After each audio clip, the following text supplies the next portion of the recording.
الحمد للہ رب العالمین والصلاة والسلام على اشرف الانبیاء والمرسلین وعلى آلہ واصحابہ اجمعین. قال اللہ تعالی وتبارک فی القرآن المجید والفرقان الحمید فی شان حبیبہ مخبرا وعامرا. ان اللہ وملائکتہ یصلون علی النبی یا ایھا الذین آمنوا صلوا علیہ وسلموا تسلیما. اللہم صل علی سیدنا مولانا محمد معدن الجود والکرم وآلہ واصحابہ وبارک وسلم. تمام حمد و ثنا، تعریف و توصیف اللہ جل مجدہ الکریم کی ذات بابرکات کے لیے، جو خالق کائنات بھی ہے اور مالک شش جہات بھی. اللہ جل وعلا کی حمد و ثنا کے بعد رسول رحمت، شفیع معظم، نبی محتشم، حضور ختم المرتبت صلی اللہ علیہ وآلہ وسلم کے حضور ناز میں اپنی عقیدتوں، ارادتوں اور محبتوں کا خراج پیش کرنے کے بعد واجب الاحترام ذوی الاحتشام معزز و مکرم سامعین، خواتین و حضرات، السلام علیکم ورحمۃ اللہ وبرکاتہ.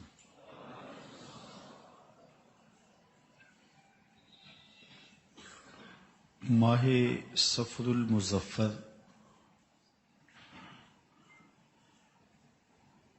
بہت سارے اولیاء، کاملین، واصلین کے وصال کا مہینہ ہے. بہت سارے بزرگوں کے اس مہینے میں آراس منعقد ہوتے ہیں اور کثرت کے ساتھ مختلف مساجد میں اولیاء اللہ، بزرگان دین اور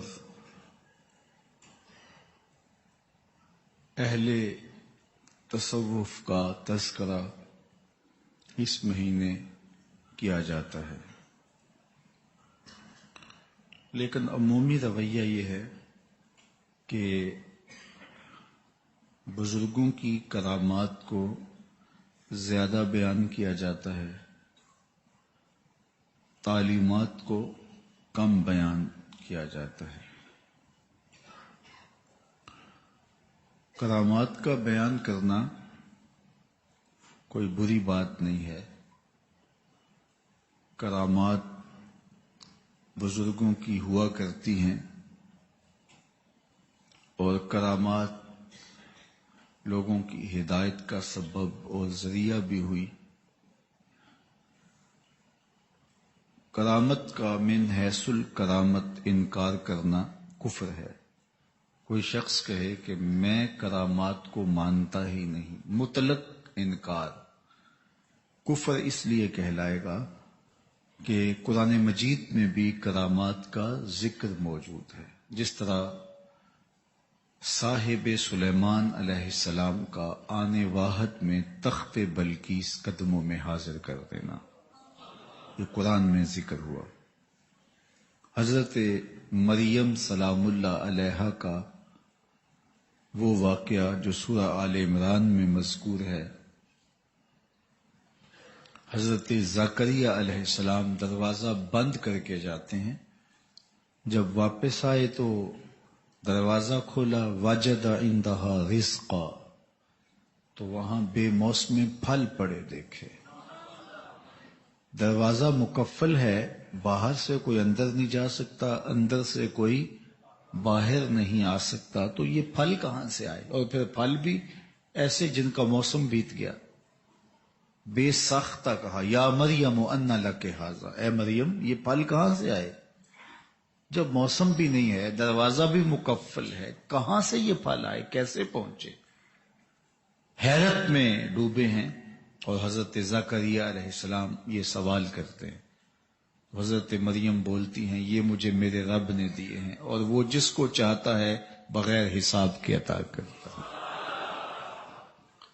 اب حضرت زکریا علیہ السلام نے یہ بات جان لی کہ یہ اللہ کی طرف سے انعام ہے، اور حضرت مریم سلام اللہ علیہا کا اکرام ہے، اور ان کی یہ کرامت ہے کہ ان کو بے موسم پھل دیے گئے.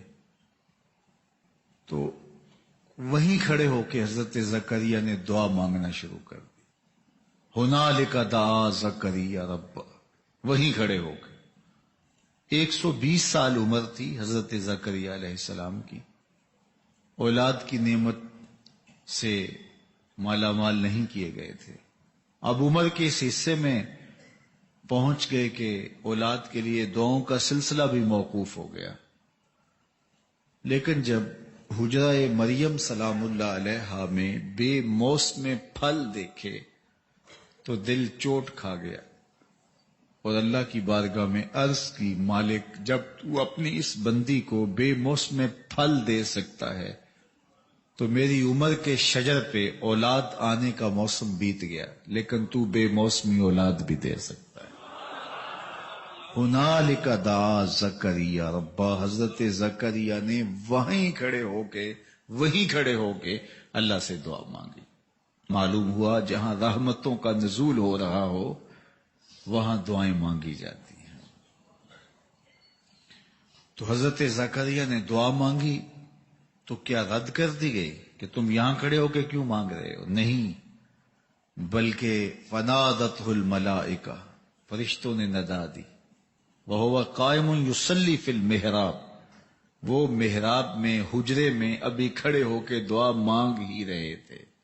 ابھی دعا بھی ختم نہیں ہوئی تھی، دعا مانگ ہی رہے تھے کہ فرشتوں نے رب کا سندیسہ سنایا، رب کا پیغام دیا، ان اللہ یبشرک بیحییٰ، زکریا تمہیں مبارک ہو، ہم تمہیں یحییٰ کی بشارت دیتے ہیں.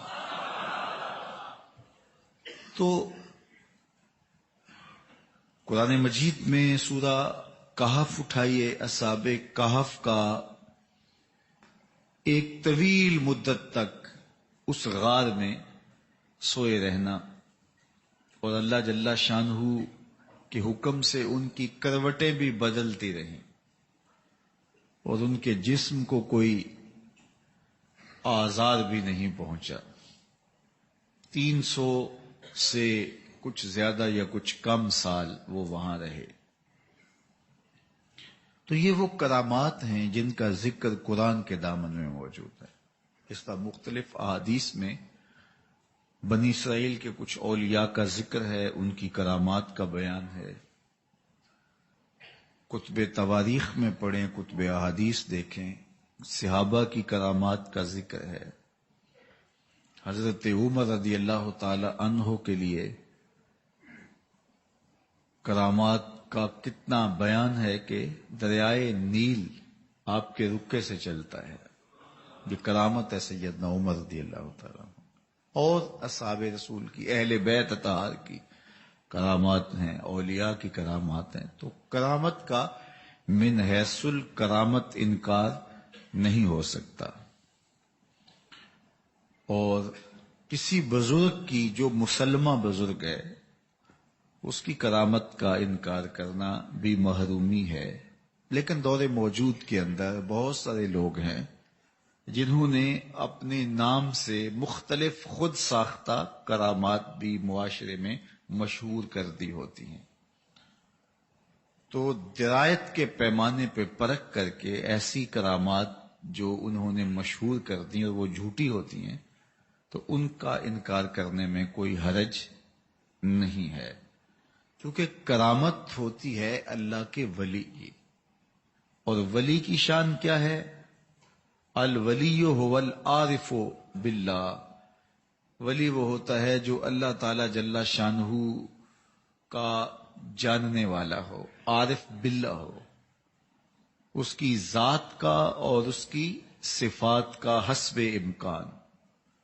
اور امور شرعیہ پر کاربند ہو، شریعت پر مواظبت کرتا ہو، فرائض واجبات کی ادائیگی اس کا معمول ہو، بلکہ فرائض اور واجبات کی ادائیگی کے بعد کثرت نوافل سے بندہ اللہ کے قریب ہوتا ہے، اور پھر جب بندہ اللہ کے قریب ہو جائے تو پھر اللہ تعالیٰ اس کا ہو جاتا ہے۔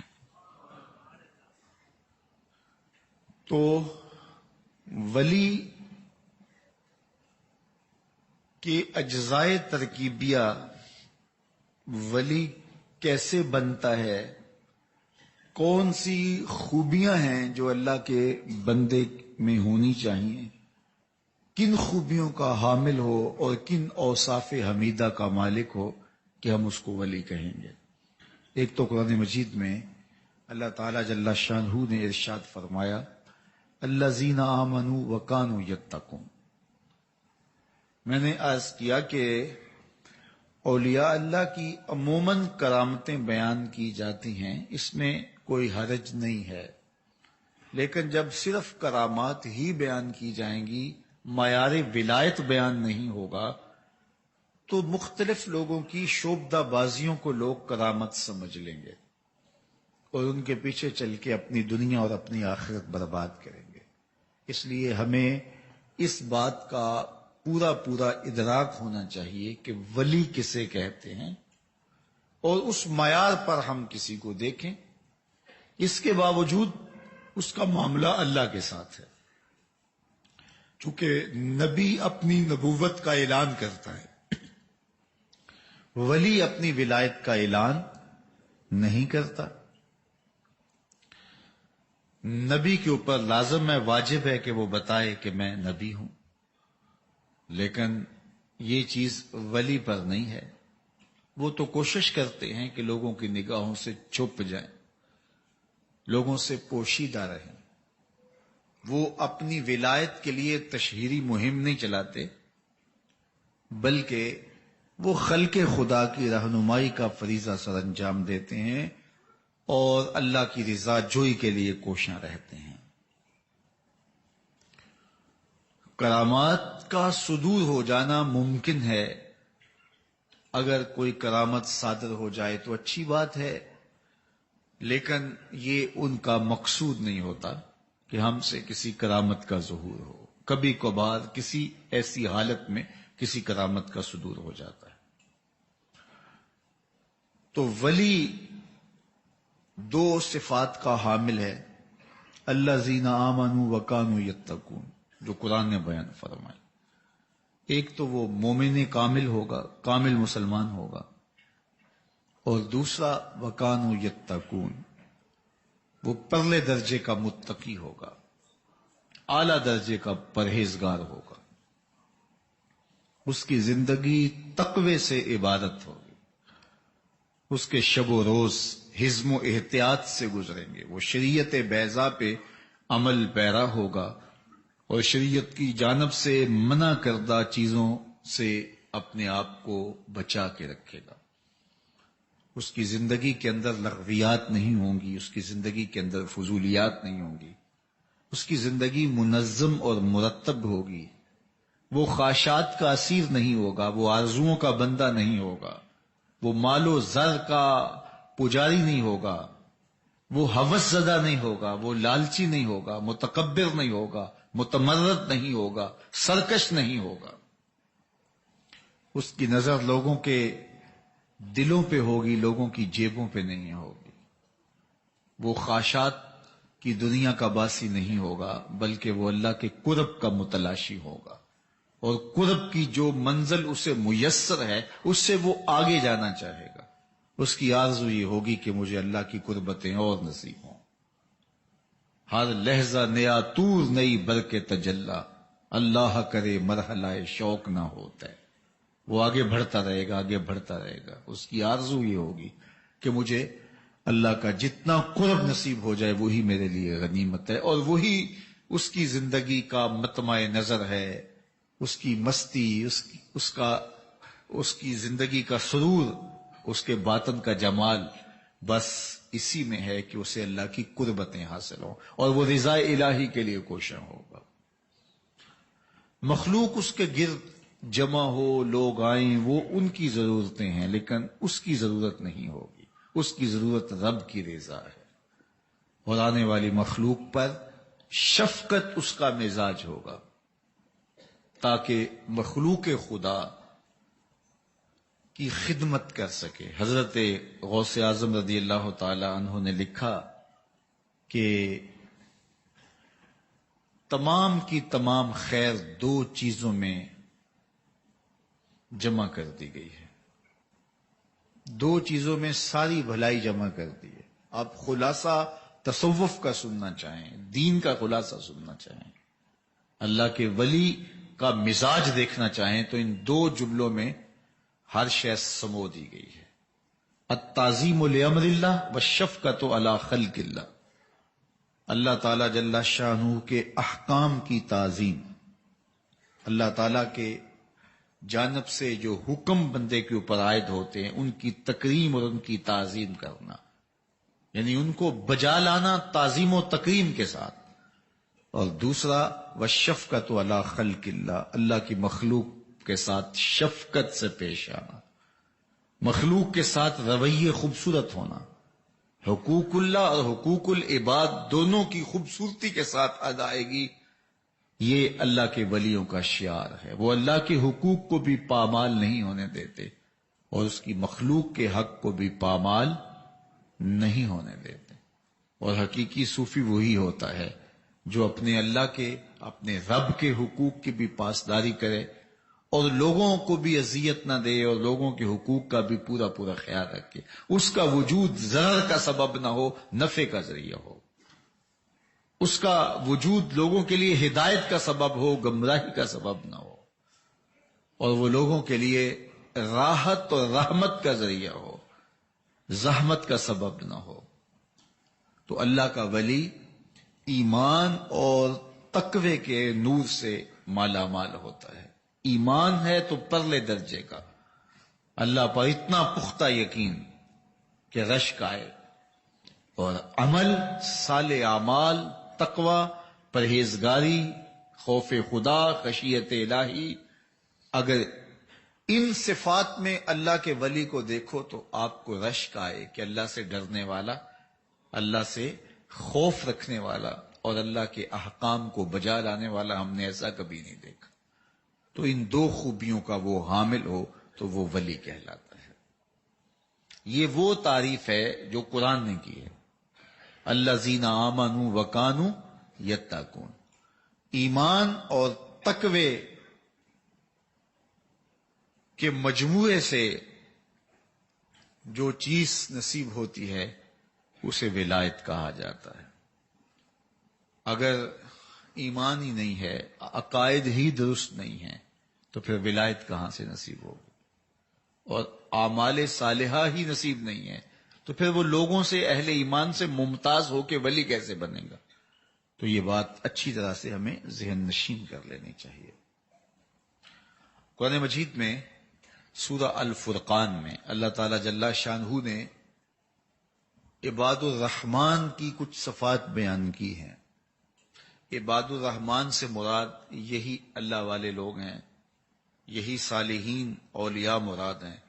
ان کی کچھ خوبیوں کا ذکر کیا گیا، ذرا دیکھ لیجئے اور میں اور آپ کوشش کریں کہ ہم ان خوبیوں کے حامل ہو جائیں۔ دیکھیے، جو ولایت ہے وہ کسبی ہے، نبوت وہبی ہے، یعنی کوشش سے، محنت سے، کثرت عبادات کے ذریعے سے کوئی شخص نبی نہیں بن سکتا، چونکہ نبوت اللہ کی خاص عطا ہے اور وہ جس کو چاہے نبوت کے منصب پہ سرفراز کرے۔ یہ منصب وہبی ہے، اللہ کی طرف سے بغیر جو ہے وہ کسی کے اعمال کے بغیر اللہ تعالیٰ جل شانہ جس کو منتخب کرتا ہے اس کو نبوت دیتا ہے، اور جو نبی ہوتا ہے پھر اس کی عادات ہی ایسی ہوتی ہیں، اس کی زندگی کے اندر صالحیت ہوتی ہے، اس کی زندگی کے اندر تقدس ہوتا ہے، اس کی زندگی کے اندر نجابت ہوتی ہے، اس کی طبع کے اندر شرافت ہوتی ہے، اور اس کو عصمت نصیب کی گئی ہوتی ہے کہ گناہ کا اس سے صدور ہی نہیں ہوتا. لیکن جو ولایت ہے وہ کسبی ہے. جو شخص محنت کرے، کوشش کرے، اللہ کی رضا جوئی کے لیے دن رات عبادات میں اپنے آپ کو مصروف رکھے، اللہ اسے درجہ ولایت عطا فرما دیتا ہے.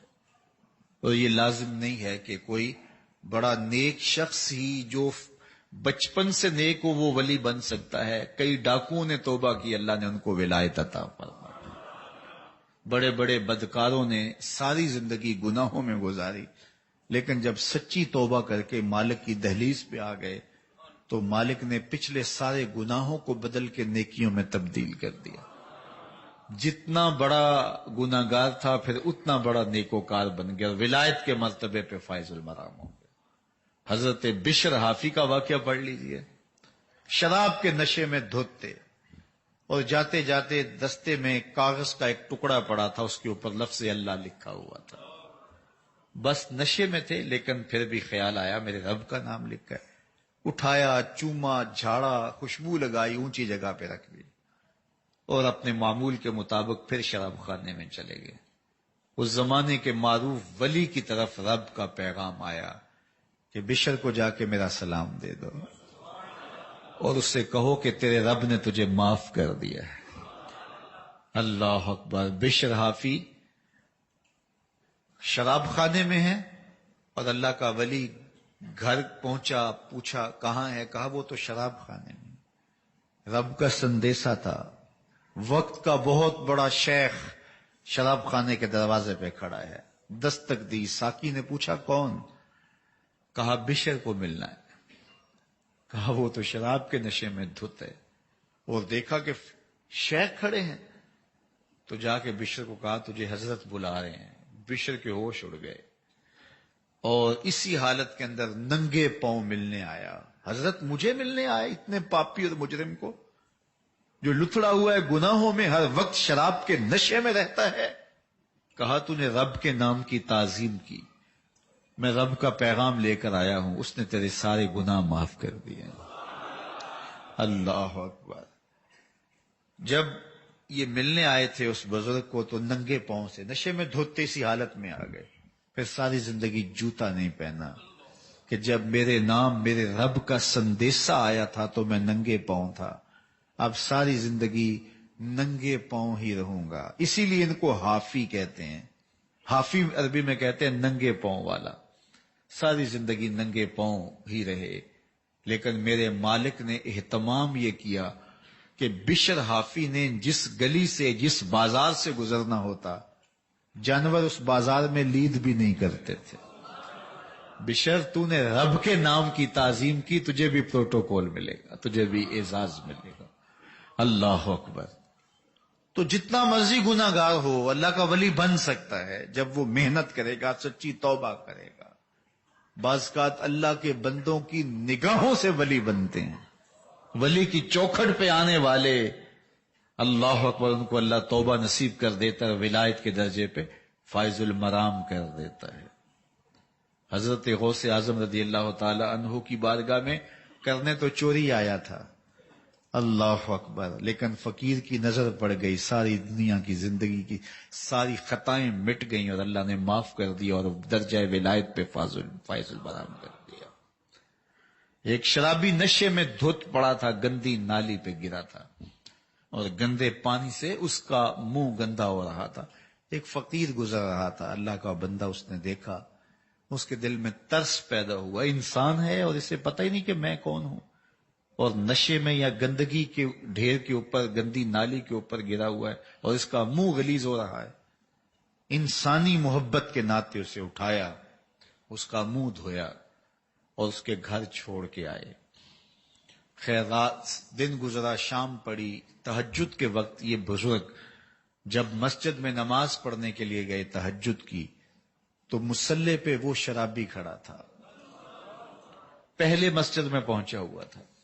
تو دل میں حیرت پیدا ہوئی کہ آج ہی تو دوپہر کو میں نے اس کو گندی نالی پر شراب کے نشے میں دھت دیکھا تھا اور اس کا منہ دھویا تھا، تو آج یہ مصلی پہ ہے. تو حیرت ہو رہی تھی، ہاتف سے آواز آئی، میرے بندے تو نے اس کا منہ دھو دیا تھا، میں نے اس کا دل دھو دیا.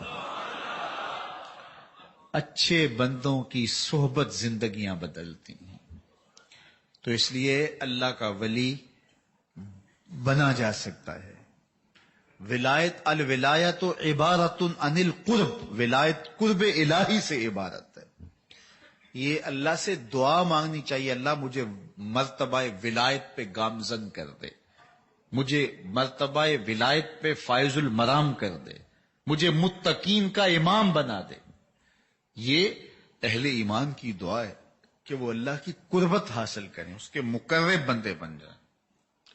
اور یہ اللہ تعالیٰ جل شانہ نے دروازہ بند نہیں کیا، ولایت نبوت کا دروازہ بند کر دیا کہ حضور آخری نبی ہیں، اب کوئی نبی نہیں ہوگا، لیکن ولایت کا دروازہ بند نہیں کیا، قیامت تک ولی ہوتے رہیں گے. تو اس لیے میں اور آپ آرزو تو کر سکتے ہیں، اور اس آرزو کی تکمیل کے لیے صالح اعمال سے کوشاں ہو جائیں کہ ہمیں اللہ کی قربت نصیب ہو جائے، رضائے الہی ہمارا مقصود بن جائے اور ہماری زندگی اللہ کی رضا کے دائرے میں گزرے، تو پھر ہم اس مرتبے پہ فائز المرام ہو سکتے ہیں. آئیے اہل اللہ کی صفات کا ذکر سنیے. وقت تو تیزی کے ساتھ آگے بڑھ رہا ہے، لیکن اجمالاً تذکرہ سن لیجئے. ارشاد فرمایا وَعِبَادُ الرَّحْمَنِ الَّذِينَ يَمْشُونَ عَلَى الْأَرْضِ هَوْنًا. اللہ کے بندے، اولیاء اللہ، بزرگان دین کون ہیں؟ وعباد الرحمن، رحمان کے بندے. یار جو گناہگار ہیں بندے تو وہ بھی اللہ کے ہیں، لیکن اللہ ان بندوں کو بندہ ہی نہیں کہتا. وہ بندے جو اس کی محبت میں زندگی گزارتے ہیں، جو اس کے احکامات کو بجا لاتے ہیں، ان کو کہا عباد الرحمن، اللہ کے بندے. الذین یمشون علی الارض ہونا، یہ وہ خوش نصیب لوگ ہیں جو زمین پر وقار سے چلتے. زمین پر چلتے ہیں تو چال دھیمی ہوتی ہے، اکڑ اکڑ کے نہیں چلتے، تکبر سے نہیں چلتے، رعونت سے نہیں چلتے، چھاتی تان کے نہیں چلتے، اور نہ ہی ان کی چال بے ڈھنگی ہوتی ہے.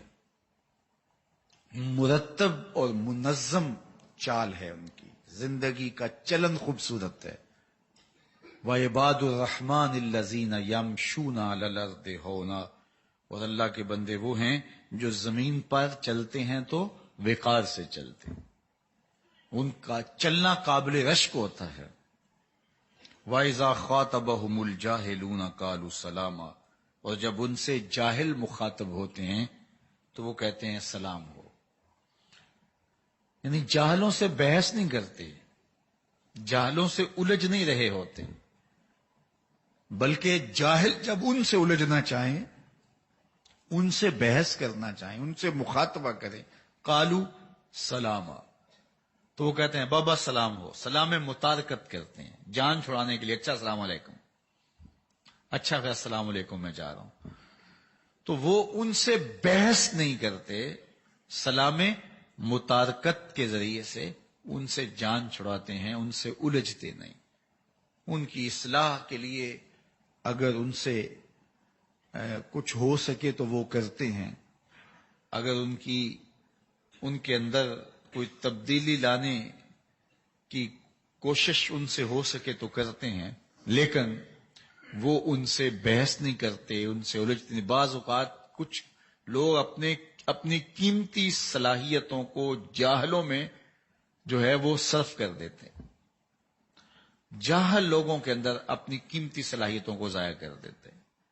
تو یہ بات ذہن میں رکھیے گا کہ بنجر زمین پر کبھی بھی سبزہ نہیں اگتا، اور کبھی بھی وہاں بیج ڈال کر کے، ہل چلا کے، پانی ڈال کر کے وقت ضائع نہیں کرنا چاہیے.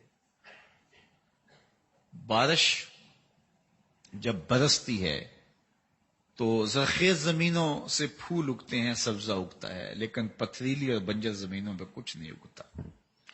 اس لیے جو اللہ کے بندے ہوتے ہیں وہ جاہلوں سے مخاطبت نہیں کرتے، جاہلوں سے بحث نہیں کرتے، جاہلوں سے الجھتے نہیں، اپنی صلاحیتوں کو ضائع نہیں کرتے. ہاں جاہل جب الجھنا چاہتے ہیں تو پھر قالوا سلاما، وہ سلام کہہ کے آگے بڑھ جاتے. ایک تو خوبی ان کی یہ ہے. آگے فرمایا والذین یبیتون لربہم سجدا وقیاما، سجدا وقیاما، اور یہ وہ خوش نصیب لوگ ہیں جن کی راتیں اللہ کے حضور کبھی سجدے میں گزرتی ہیں، کبھی قیام میں گزرتی ہیں۔ یہ سجدے اور قیام میں راتیں بسر کرتے ہیں، اپنی زندگی کو منظم رکھے ہوئے ہیں، اپنی چال کو خوبصورت رکھے ہوئے ہیں، جہالوں سے الجھ کے اپنا قیمتی وقت ضائع نہیں کرتے، اوقات دن میں اپنی محافظت کرتے ہیں اور اپنے آپ کو بچاتے ہیں فضولیات سے، لغویات سے، بےہودگیوں سے اور بےہودہ لوگوں سے، بےہودہ چال ڈھال سے اور بےہودہ لوگوں سے، مباحثے سے اپنے آپ کو دن کو بچا کے رکھتے ہیں۔ اور جب رات کالی چادر اوڑھ لیتی ہے اور اندھیرا چھا جاتا ہے اور لوگ اپنے گھروں میں سو جاتے ہیں، یہ مصلے بچھا لیتے ہیں۔ الذین یبیتون لربہم، یہ اپنی راتیں بسر کرتے ہیں اپنے رب کے لیے، سجدا و قیاما، حالت سجدہ میں اور حالت قیام میں۔ سجدہ و قیام کی صورت کے اندر ان کی راتیں بسر ہوتی۔ اللہ اکبر۔ سیدہ فاطمہ الزہرا رضی اللہ تعالی عنہا ایک دن بارگاہ ایزدی میں عرض گزار ہوتی ہیں، مالک تیری راتیں اتنی چھوٹی ہیں کہ تیری بندی کا ذوق بندگی ہی پورا نہیں ہوتا، ایک رات تو اتنی لمبی بنا دے کہ جی بھر کے تجھے سجدہ ہی کر سکوں۔ اللہ اکبر۔ ساری رات قیام کرنے کے باوجود بھی ان کی تشنگی ختم نہیں ہوتی، ذکر و فکر میں لگے رہتے ہیں، یاد الہی میں ان کی راتیں گزرتی ہیں، خوف خدا میں آنسو بہتے ہیں، کبھی قیام کرتے ہیں، کبھی سجود کرتے ہیں، کبھی رکوع میں وقت گزرتا ہے۔ والذین یقولون ربنا اصرف عنا عذاب جہنم ان عذابها کان غراما، اور یہ وہ لوگ ہیں جو اللہ کی بارگاہ میں عرض گزار ہوتے ہیں، ہمارے رب ہم سے جہنم کا عذاب پھیر دے، ہمیں جہنم کے عذاب سے محفوظ رکھنا۔ یہ کون لوگ ہیں جن کی زندگی معتدل ہے؟ یہ کون لوگ ہیں جن کی چال ڈھال خوبصورت ہے، جو اپنے قیمتی وقت کی قیمت کا احساس رکھتے ہیں اور جاہلوں سے مخاطبت نہیں کرتے؟ یہ وہ خوش نصیب لوگ ہیں کہ جو راتوں کی تنہائیوں میں ذکر و فکر کے چراغ روشن رکھتے ہیں، کبھی رکوع میں، کبھی قیام میں، کبھی سجدوں میں راتیں بسر کرتے ہیں۔ آپ بتائیے، جو اپنی زندگی کے شب و روز کو مرتب، منظم اور عبادت کے ساتھ پر نور رکھے ہوئے ہو، کیا شان ہے اس کی، لیکن تکبر پیدا نہیں ہوتا کہ ہم نے ان سجدوں سے، ان رکوع اور قیام کے ذریعے سے لوگوں سے فضیلت حاصل کر لی اور جنت کے ٹھیکیدار بن گئے۔ نہیں، وہ کیا کہتے ہیں؟ اللہ ہم سے عذاب جہنم پھیر دے۔ ڈرنے والے خدا سے۔ ہم تو 4 نمازیں تسلسل سے پڑھ لیں تو بے نمازیوں کو حقیر سمجھنے لگ جائیں، لیکن یہ کیا ہے؟ زندگی ذکر و فکر میں گزرتی ہے، سجدہ و قیام میں راتیں بسر ہوتی ہیں، لیکن عرض کیا کرتے ہیں؟ مالک ہم سے جہنم کا عذاب پھیر دے، ان عذابها کان غراما، بے شک جہنم کا عذاب جو ہے وہ گلے کی پھانس ہے، ہم وہ گوارا نہیں کر سکتے۔ یہ خوف خدا اور خشیت الہی کا عالم ہے۔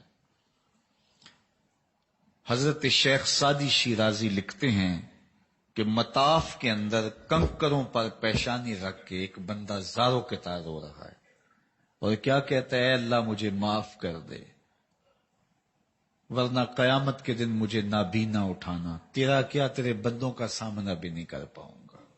اتنے درد سے روتا ہے کہ چلنے والوں کے قدم رکتے ہیں، سر پہ کپڑا ڈالا ہے، زاروں کے تار، سسکیاں لے لے کے، ہچکیاں لے لے کے روتا ہے۔ کوئی اس کے پاس کھڑا ہو گیا، اس کی کمر پہ ہاتھ پھیر کے کہتا ہے، حوصلہ رکھ، اللہ بڑا کریم ہے، اللہ معاف کر دے گا۔ خیر، جب وہ شخص رو رو کے آہوزاری کر کے اپنے رب کے حضور یہ تمنائیں کر کے اٹھ کے جانے لگا تو اس شخص کو شوق تھا کہ میں دیکھوں یہ ہے کون، اتنا خوف خدا، اتنا ڈر رہا ہے، پتہ نہیں کون ہے، کیا گناہ کر بیٹھا ہے۔ لیکن جب اس صاحب نے سر اٹھایا تو اس کی چیخ نکل گئی، فائزہ ہوا شیخ عبد القادر جیلانی. تو یہ زاروں کے تار رونے والا شیخ عبد القادر جیلانی تھا. ساری زندگی خدمت خلق میں بسر ہوئی، اللہ کے حکام بجا لاتے ہوئے، لیکن خوف خدا، خشیت الہی کا عالم یہ. تو حضرت جنید بغدادی کو حضرت سری سکتی رضی اللہ تعالی عنہ نے ایک دن وصیت کی. حضرت جنید کہتے ہیں میرے پاؤں تلے سے زمین سرکنے لگی. فرمانے لگے بیٹا جب میں مر جاؤں تو میری قبر بغداد سے باہر بنانا. میں نے پوچھا حضرت کیوں؟ لوگ تو بغداد میں دفن ہونے کو ترستے ہیں. کہا میری بدعمالیوں کی وجہ سے بغداد کی مٹی میری لاش قبول کرنے سے انکار نہ کر دے. الذین یبیتون لربہم سجدا وقیاما، یہ وہ لوگ ہیں جو اپنی راتیں سجدے میں اور قیام میں بسر کرتے ہیں. آؤ میں اور آپ اپنے گریبان میں جھانکیں، اپنے من میں اتریں. اللہ نے ہمیں کتنی نعمتیں عطا کی ہیں، کیا کچھ نہیں عطا کیا. ہماری راتیں کیا. اللہ اکبر. پھر ارشاد فرمایا انہا ساعت مستقرم و مقاما، بے شک وہ بہت بری جگہ ہے پلٹ کر جانے کی، اور بہت برا ٹھکانہ ہے جہنم. جو جہنم میں چلا گیا تو اس کی ذلت و رسوائی کے لیے کافی ہے کہ وہ جہنم میں چلا گیا. اس کے عذاب، اس کی بھڑکتی ہوئی آگ اور اس کے اٹھتے ہوئے شعلے اور اس میں تذلیل جو ہوگی وہ الگ ہے. تو یہ بہت برا ٹھکانہ ہے جہنم. اللہ اکبر. آگے ارشاد فرمایا والذین لا یدعون مع اللہ الہا آخر، ان لوگوں کی ایک خوبی ہے، یہ عباد الرحمن کی خوبی ہیں، اللہ والوں کی نشانیاں ہیں جو آپ کو بتا رہا ہوں، تاکہ آپ لوگ ہم دھوکہ نہ کھائیں. جب اہل اللہ کی نشانیاں ہمارے ذہن میں، دل دماغ میں ہوں گی، یہ دو وجہ سے ہمیں سیکھنی چاہیے. ایک تو یہ خوبی ہمیں خود اپنے اندر پیدا کرنے کی کوشش کرنی چاہیے، یہ خوبی ہمارے اندر ہونی چاہیے. ہم عباد الرحمن کہلائیں، اللہ کے بندے کہلائیں. اللہ کی بندگی ہی بندگی کا نور ہے اور بندگی کا جمال ہے اور بندے کا کمال ہے. تو اس لیے ہم اللہ کے بندے بن کے رہیں. اور اللہ کا بندہ کیسے بنتا ہے؟ عباد الرحمن کیسے بنتا ہے؟ جو ان اوصاف حمیدہ کا حامل ہو، جس کے اندر یہ خوبیاں اور یہ کمالات. اور ان خوبیوں کو حاصل کرنا مشکل نہیں ہے. عزم مصمم کر لیں کہ مالک یہ خوبیاں ہماری روحوں میں اتار دے، پھر دیکھنا کہ مالک آپ کی مدد کیسے کرتا ہے. تو یہ خوبی ہم اپنے اندر پیدا کریں. اور دوسرا، اس معاشرے میں ہماری ضرورت ہے کہ ہم اہل اللہ کے پاس جائیں اور ان کی صحبت میں بیٹھیں. اہل اللہ کی صحبت من کے زنگ اتارتی ہے. اہل اللہ کی صحبت اندر کی غلاظتیں ختم کرتی ہے. اہل اللہ کی صحبت سے سعادتیں پیدا ہوتی ہیں. اہل اللہ کی صحبت سے رغبت دنیا کم ہوتی ہے. اہل اللہ کی صحبت سے علم کا جمال ملتا ہے. اہل اللہ کی صحبت سے خشیت الہی کا نور ملتا ہے. اللہ والوں کی صحبت سے باطن کو نور نصیب ہوتا ہے. اس لیے میری اور آپ کی ضرورت ہے کہ ہم اہل اللہ کے پاس جائیں. لیکن اہل اللہ کی پہچان بھی تو ہونی چاہیے. لباس خضر میں سینکڑوں راہزن جب یہاں بس رہے ہو تو پھر ہمیں پہچان کرنی چاہیے کہ کھرا کیا ہے، ہمیں پہچان کرنی چاہیے کہ کھوٹا کیا ہے.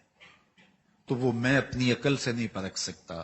میرے پاس ضابطہ ہے اللہ کے قرآن کا، میرے پاس ضابطہ ہے احادیث رسول کا، میرے پاس ضابطہ ہے بزرگوں کے بتائے ہوئے ضوابط اور اصولوں کا. اس کے ذریعے سے آپ کو پتہ چل جائے گا کہ یہ اہل اللہ کی علامات اس کے اندر موجود ہیں. پھر اس کی صحبت کو غنیمت سمجھیں.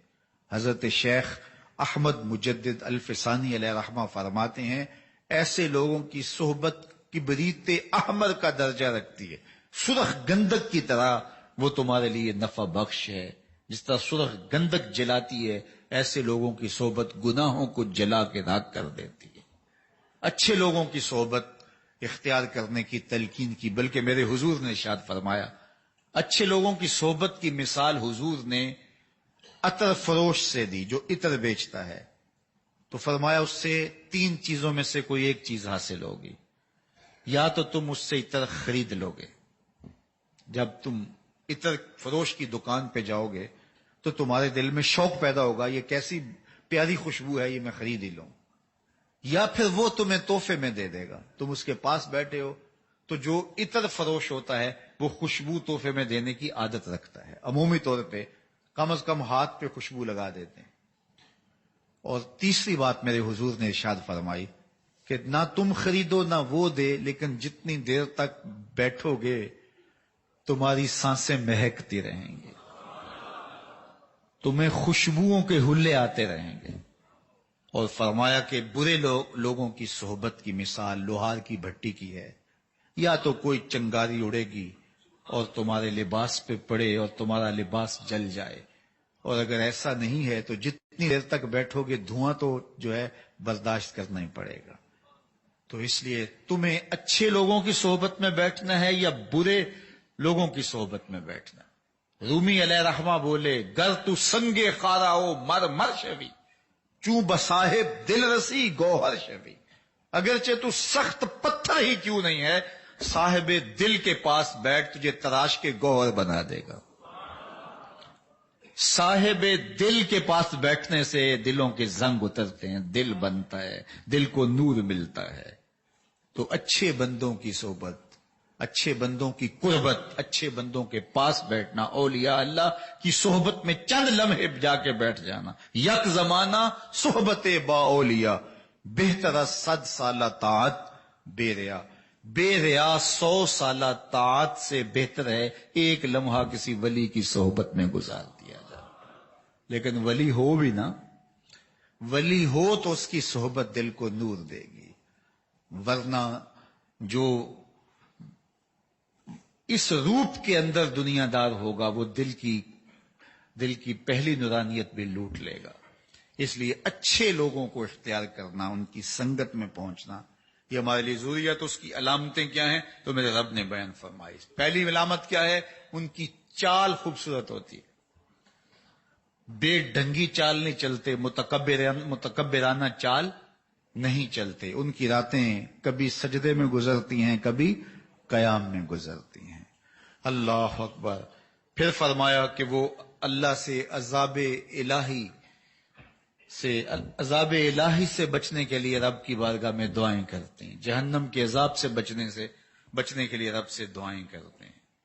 پھر ارشاد فرمایا والذین لا یدعون مع اللہ الہا آخر، وہ اللہ کے علاوہ کسی اور معبود کو نہیں پوچھتے، اللہ کے ساتھ کسی اور کو معبود نہیں ٹھہراتے.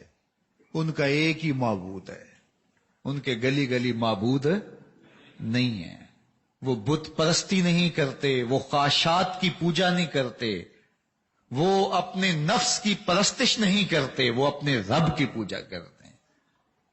ان کی پیشانی صرف مالک کی دہلیز پہ جھکتی ہے، اللہ کے علاوہ ان کا کوئی معبود نہیں ہوتا. ان کے عمل سے، ان کے رویے سے، ان کے طرز زندگی سے، ان کے انداز معاشرت سے پتہ چلتا ہے کہ وہ رب کے ہی بندے ہیں اور اسی کو اپنا معبود مانتے ہیں. تو یہ ان کی صفت ہے، یہ ان کا وصف ہے جو قرآن نے بیان کیا. وَلَا يَقْتُلُونَ النَّفْسَ الَّتِي حَرَّمَ اللَّهُ إِلَّا بِالْحَقِّ. اور ان کی شان یہ ہے کہ جس جان کو اللہ نے ان کے لیے حرام کیا ہے تو ان کو قتل نہیں کرتے، الا بالحق، مگر حق کے ساتھ. اگر قاضی ہیں تو قصاص میں جو ہے وہ قتل کا حکم دیں گے. اگر کسی نے جرم کیا ہے جس کی سزا قتل بنتی ہے تو وہ ضرور اس کی سزا اور وہ اس جرم کی سزا انہیں دیں گے. لیکن وہ انسانوں کے قتل کا نہ سبب بنتے ہیں نہ خود قتل کرتے ہیں. تو کتنے محتاط لوگ ہیں جو اپنی زندگی کو کتنی خوبصورتی کے ساتھ گزارتے ہیں، یعنی ان کا کوئی جملہ قتل انسانی کا ذریعہ بھی نہیں بنتا. ان کی تربیت کے نتیجے کے اندر جو ہے وہ قتل و غارت کا بازار ان کے ماننے والے گرم نہیں کرتے، اور ان کی خواہش اور آرزو نہیں ہوتی کہ کسی کو قتل کر دیا جائے، اور وہ کسی کو قتل بھی نہیں کرتے. ہاں الا بالحق، جو حق کے ساتھ ہے. ولا یزنون، اور وہ بدکاری بھی نہیں کرتے. اللہ اکبر، وہ پارسا لوگ ہوتے ہیں، وہ زنا جیسی شر سے اپنے آپ کو محفوظ رکھے ہوئے ہوتے ہیں، وہ پاک تین لوگ ہوتے ہیں، ان کی نظروں میں حیا کی بجلیاں ہوتی ہیں، ان کے خیالوں میں طہارت اور عفت ہوتی ہے، وہ پاک دامن ہوتے ہیں، وہ اپنی آبرو کو اور اپنی عزت کو محفوظ رکھے ہوئے ہوتے ہیں۔ اللہ کے بندے کس طرح ایسے جرائم کا ارتکاب کر سکتے ہیں جن کو اللہ نے ولایت کے نور سے مالا مال کیا ہوتا ہے؟ تو فرمایا وَلَا يَزْنُونَ وَمَنْ يَفْعَلْ ذَلِكَ يَلْقَى أَثَامًا۔ اللہ اکبر، کتنی سخت وعید آئی کہ جو یہ کام کرتا ہے تو اس کو کس قدر اللہ تعالیٰ جل شانہ کی ناراضگیوں کو منہ لینا پڑے گا، کس قدر جہنم کے عذاب سہنے پڑیں گے، کس قدر تکلیفوں میں مبتلا ہونا پڑے گا۔ تو یہ اللہ کے بندوں کی نشانیاں ہیں، ہمیں ان نشانیوں کے ذریعے سے اللہ کے بندوں تک پہنچنے کی کوشش کرنی چاہیے۔ اور اگر ان ساری نشانیوں کو ہم کسی وجود میں دیکھیں، ابھی اور بھی کچھ نشانیاں ہیں، یہ مضمون انشاءاللہ اگلے جمعۃ المبارک کو بھی آپ کے گوش گزار کیا جائے گا۔ اب ان نشانیوں کو ہم اپنی ظاہری آنکھوں سے اپنی دانست کے مطابق دیکھتے ہیں اور کسی کی صحبت اختیار کرتے ہیں تو پھر ہمیں اس کا ضرور فائدہ ہوگا، اس لیے کہ ہم حق کے متلاشی ہیں، ہم سچ کی راہوں کے مسافر ہیں، تو اس کی برکتیں ہمیں اللہ ضرور نصیب فرمائے گا۔ تو ہمیں یہ خوبیاں اپنے اندر بھی پیدا کرنی چاہیے، اور ایسی خوبیاں اگر ہمیں کسی شخص میں ملیں، وہ ہمارے ساتھ نماز پڑھنے والا کو بوڑھا نمازی بھی ہو سکتا ہے، لازمی نہیں ہے کہ وہ کسی بڑی خانقاہ کا سجادہ نشین ہو، ولی وہی ہوگا جو کسی بہت بڑی خانقاہ کا سجادہ نشین ہے۔ یہ ہماری اپنی وقت، آپ کے محلے کا غریب مزدور جو نمازیں پابندی سے ادا کرتا ہے، کسی کا دل نہیں دکھاتا، نظر پر حیا کا پہرا بٹھائے ہوئے ہے، اپنے بچوں کے لیے حلال رزق کماتا ہے، کسی کا دل نہیں دکھاتا، تمہیں کیا پتا کہ اللہ کا ولی وہی ہو؟ تم کہیں اور ڈھونڈ رہے ہو اور اس کا تم خیال ہی نہیں رکھ رہے ہو، اس کے پاس بھی بیٹھا کرو، اس کی بھی خدمت کیا کرو، اس بوڑھے مزدور کے بھی کبھی ہاتھ دبا دیا کرو۔ پیروں کی ٹانگیں دباتے ہو، کبھی اس مزدور کی جو نمازی بھی ہے اور سارا دن مزدوری کرتا ہے، بڑھاپے کے باوجود مزدوری نہیں چھوڑتا، بچوں کو حرام نہیں حلال کا لقمہ پہنچاتا ہے، تو کبھی اس کے بھی پاؤں دبا دو، دیکھنا عرش کا رب کتنا خوش ہوتا ہے تمہارے اوپر، تم نے اللہ کی رضا کے لیے۔ تو ہم برانڈ کے چکر میں ہوتے ہیں، اور ہم نے دیکھا ہے کہ یہ بڑے بڑے برانڈ جو ہیں اور بڑے بڑے نام اندر سے کھوکھلے ہوتے ہیں، خواہشات کے اسیر ہوتے ہیں، آرزوؤں کے بندے ہوتے ہیں، ان کی نظر دلوں پہ نہیں ہوتی، دلوں کے اوپر لگی ہوئی جیب پہ ہوتی ہے۔ تو اللہ کے بندوں کی نشانیاں وہ ہیں جو ہمیں قرآن نے بتائی ہیں، جو ہمارا خود ساختہ معیار ہے، وہ ہمارا خود ساختہ معیار ہے۔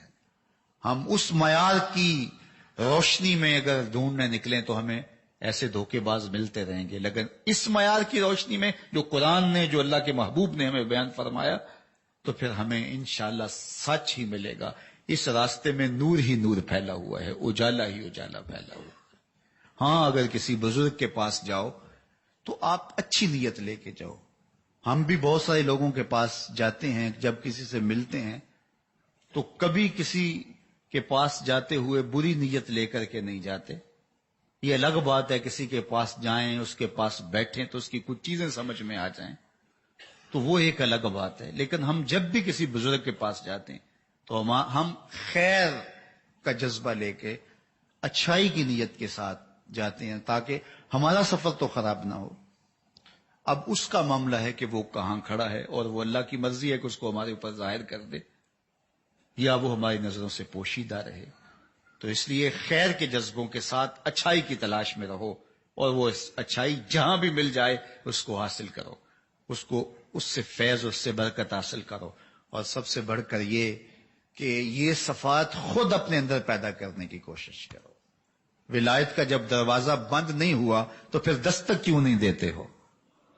جب ولایت کا دروازہ کھلا ہوا ہے اور اس کی رحمتیں آواز دے رہی ہیں، آؤ کوئی ولایت کے مرتبے پہ گامزن ہونا چاہتا ہے، آؤ نصاب موجود ہے، اس پہ عمل کرو اور میرے مقرب بن جاؤ۔ جب یہ نصاب موجود ہے تو تم کتنے مشکل نصاب طے کر لیتے ہو، یہ آسان سا نصاب کیوں نہیں طے کرتے، اور اللہ کی ولایت اور اللہ کی قربت حاصل کیوں نہیں کرتے؟ تو اللہ جل شانہ ہم سب کو کامل ولایت نصیب فرمائے اور اپنی قربت کی منزلیں عطا کر دے، ہمارے اٹھے ہوئے ہاتھ کبھی خالی نہ موڑے۔ ماہ ربیع الاول اپنی تمام توانائیوں کے ساتھ جلوہ گر ہو رہا ہے۔ یہ سفر کا مہینہ 29 دن یا 30 دن پورے کرنے کے بعد ربیع الاول کا آغاز ہوگا۔ آج کل سوشل میڈیا کے اوپر یہ خبر گردش کرتی ہے کہ جس نے سب سے پہلے ربیع الاول کی بشارت دی تو وہ جنت میں جائے گا، اور اس طرح کے اور بہت سارے وعدے اس کے ساتھ منسوب کیے جاتے ہیں۔ عجیب سی کہانی ہے، اللہ کے محبوب علیہ الصلوۃ والسلام کا کوئی حکم اس باب میں نہیں ہے، نہ کسی مہینے کی سب سے پہلے خبر دینے والے کے لیے اس طرح کی بشارت ہے، بلکہ حکم یہ ہے کہ جب 29 دن ہو جائیں تو پھر چاند دیکھو، اور اگر چاند نظر آ گیا تو ٹھیک، ورنہ 30 دن پورے کرو۔ بس یہ سادہ سا ایک نظام ہے۔ باقی وہ مبارک دن، وہ مبارک لمحے، وہ مبارک مہینے جن کے اندر اللہ تعالیٰ نے خاص برکتیں رکھی ہیں، تو ان سے برکتیں حاصل کرو۔ تو یہ جو ہم ایک وہ بھیڑ چال کے طور پہ یہ شعر ہونا شروع ہو جاتا ہے کہ فلاں مہینے کی جس نے سب سے پہلے خبر دے دی تو اس پر رسول اللہ کی شفاعت واجب ہو گئی۔ تو یہ کتنی بدترین بات ہے کہ حضور کے نام وہ چیز منسوب کر دی جو میرے حضور نے فرمائی ہی نہیں۔ یہ بلکہ فرمایا کہ جس نے میرے اوپر جانتے بوجھتے جھوٹ گڑا اور میری طرف جھوٹ کو منسوب کیا، وہ اپنا ٹھکانہ جہنم میں تلاش کرے۔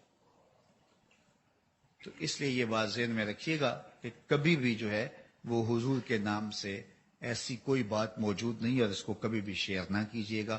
باقی آپ خبر دیں یا نہ دیں، جب ربیع الاول آئے گا پورے زمانے کو خبر ہوگی۔ وہ مہینہ طلوع ہو رہا ہے، بلبلیں چہکنے لگیں گی، غنچے مہکنے لگیں گے، کلیاں چٹکنے لگیں گی، ناگہاں ساکن ہواؤں پر روانی آ گئی، اور چمن کے پتے پتے پر جوانی آ گئی۔ آج زانوئے ازل نے صبح پہ انگڑائی لی، اور مسکرا کر ایک کرن نے ہاتھ